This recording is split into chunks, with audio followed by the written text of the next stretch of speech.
Hey what's up traders, welcome back to the channel.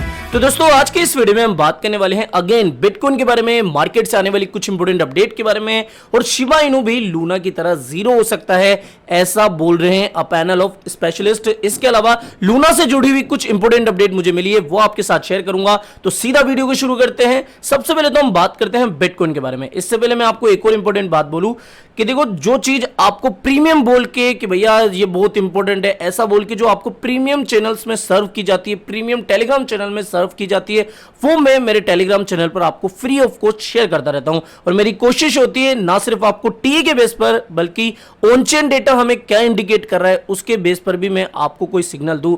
Like कल मैंने आपको बोला था कि भैया 5000 प्लस बीटीसी का इन्फो का डेटा हमें मिला है, तो इसका सीधा मतलब था कि यहां से हमें एक डंप देखने को मिल सकता है। साथ ही फंडिंग रेट अगर आपको पता नहीं है कि क्या होती है और इसकी वजह से मार्केट पर क्या इंपैक्ट पड़ता है, कल की वीडियो को जाके देखना, काफी अच्छी तरीके से मैंने फंडिंग रेट को समझाया बिल्कुल शॉर्ट फॉर्म में कि जब फंडिंग रेट नेगेटिव होती है तो इसका मतलब होता है कि ज्यादातर लोगों ने अभी डेरिवेटिव एक्सचेंजों के ऊपर शॉर्ट ऑर्डर्स लगाए हुए हैं, जिससे कि मार्केट थोड़ा डंप कर सकता है। और ये एक अच्छी बाइंग अपॉर्चुनिटी भी होती है, यानी कि जब लोग शॉर्ट पोजीशन ओपन करते हैं जिससे कि मार्केट डंप होता है और वहां से मार्केट थोड़ा अगेन पंप होने लगता है, तो एक अच्छी बाइंग अपॉर्चुनिटी ये जो फंडिंग रेट है वो हमें बता देती है। कल का वीडियो जाके देख लेना, सब कुछ मैंने एक्सप्लेन कर दिया है। अभी बिटकॉइन की बात करें तो यहां पर आप देख सकते हो, कल हम इस सिमेट्रिकल ट्रायंगल के बारे में बात कर रहे थे और ये मैंने कहा था कि इसका ब्रेकडाउन और ब्रेकआउट डिपेंड करेगा मार्केट से आने वाली कुछ अपडेट्स के बारे में। इसके अलावा अभी मार्केट का सेंटिमेंट और ऑन चेन डेटा हमें क्या इंडिकेट कर रहा है। तो कल मैंने आपके साथ टेलीग्राम पर ऑलरेडी ये शेयर कर दिया था इनफ्लो का डेटा, और इनफ्लो क्या होता है ये भी मैंने टेलीग्राम पर बता दिया है।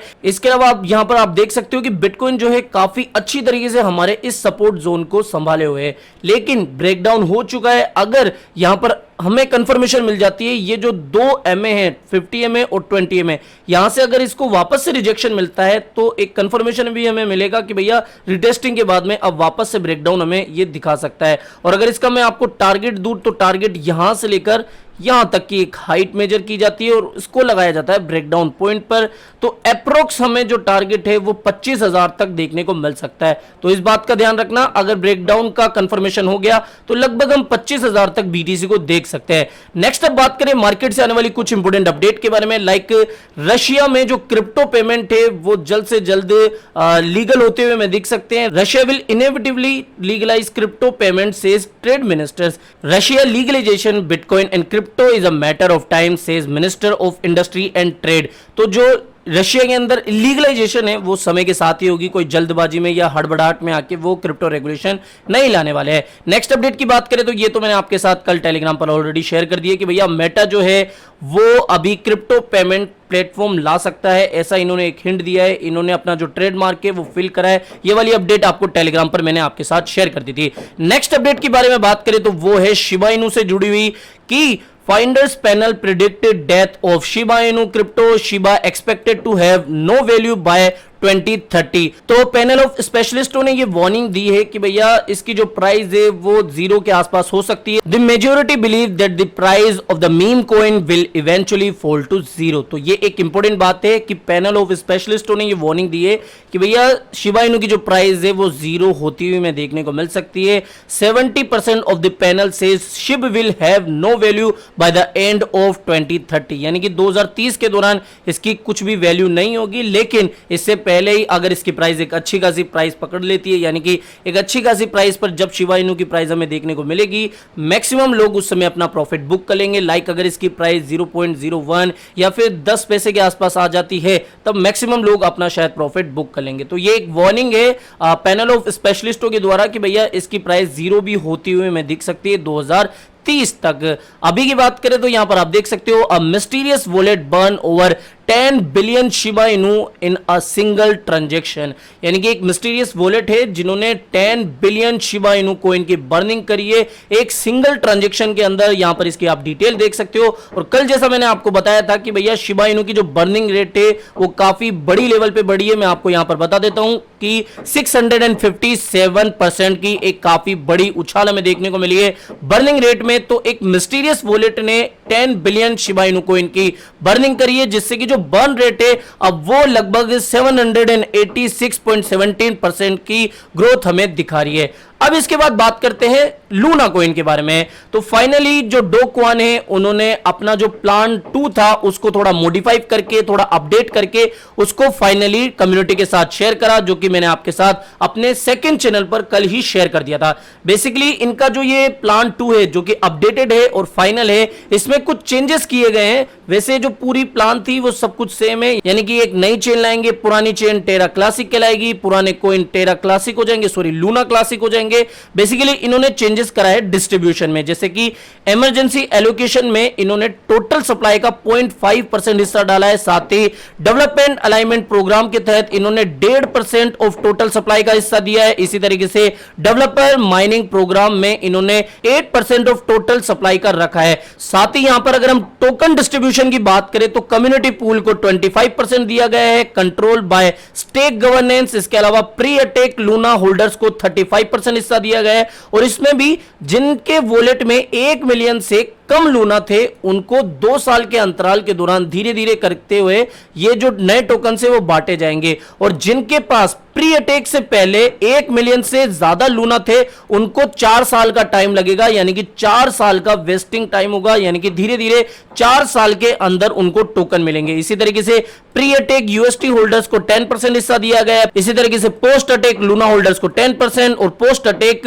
यूएसटी होल्डर्स को 20%। तो इनका ये जो अपडेटेड प्लान 2 था उन्होंने अब कम्युनिटी के सामने शेयर करा है, और ये एक काफी शॉकिंग बात है कि 87% से भी ज्यादा लोगों ने इस प्लान को, जो कि अपडेटेड प्लान 2 है, उसको स्वीकार करा है और यस में उन्होंने वोटिंग करी है।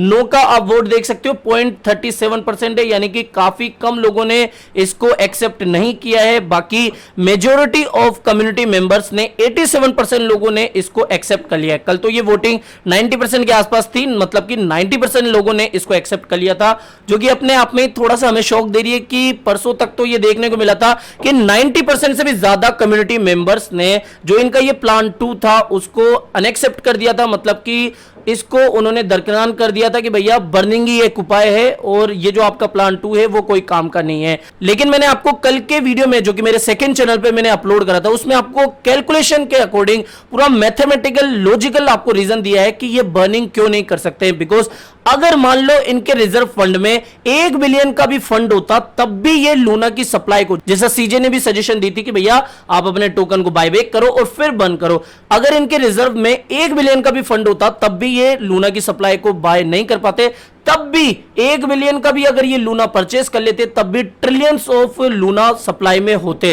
तो बर्निंग एक अच्छा सॉल्यूशन नहीं होता। और बर्निंग का मैंने एक और आपको ड्रॉबैक बताया था, लाइक अगर हम लूना को बर्न करते हैं तो जो यूएसटी है वो मिंट होंगे, तो कहीं ना कहीं बर्निंग एक सही सॉल्यूशन नहीं था, इसलिए इन्होंने ये जो प्लान 2 था वो मार्केट में हमारे सामने पेश किया।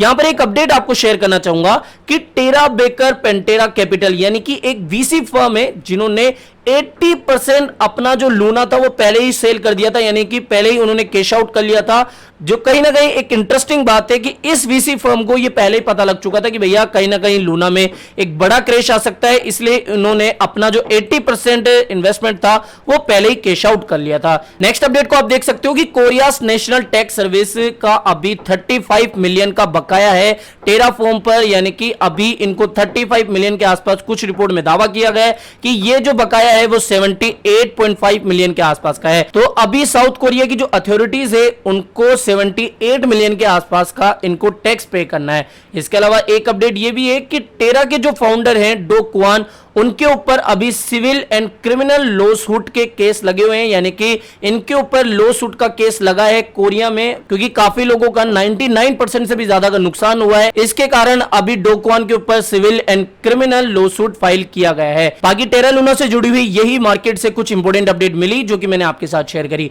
बाकी ये जो प्लान 2 है लगभग अप्रूव होने ही वाला है, और अप्रूवल होने के बाद में जो एयर ड्रॉप मिलेंगे वो आप देख सकते हो कि नई चेन जो है वो 27 मई को लॉन्च लॉन्च हो जाएगी इनकी टाइमलाइन के अकॉर्डिंग, और गवर्नेंस प्रपोजल जो है वो भी आउट होने वाला है, और ऑफिशियली ये भी अनाउंसमेंट हो जाएगी कि ये जो प्लान 2 है वो मार्केट में अब एग्जीक्यूट होने वाला है और एयर ड्रॉप अब शुरू हो जाएंगे। तो 27 तारीख के आसपास इनका जो नेटवर्क है वो लॉन्च होगा और फिर उसके बाद में जो एयर ड्रॉप है वो भी स्टार्ट हो जाएंगे। बाकी इससे जुड़ी हुई जो भी लेटेस्ट अपडेट आएगी वो टेलीग्राम चैनल पे मैं आपके साथ पहले ही शेयर कर दूंगा, तो टेलीग्राम चैनल को मस्ट आपको ज्वाइन करना है। तो फिलहाल इस वीडियो में इतना ही, मिलते हैं जल्दी नई अपडेट के साथ। टिल देन जय हिंद, जय भारत।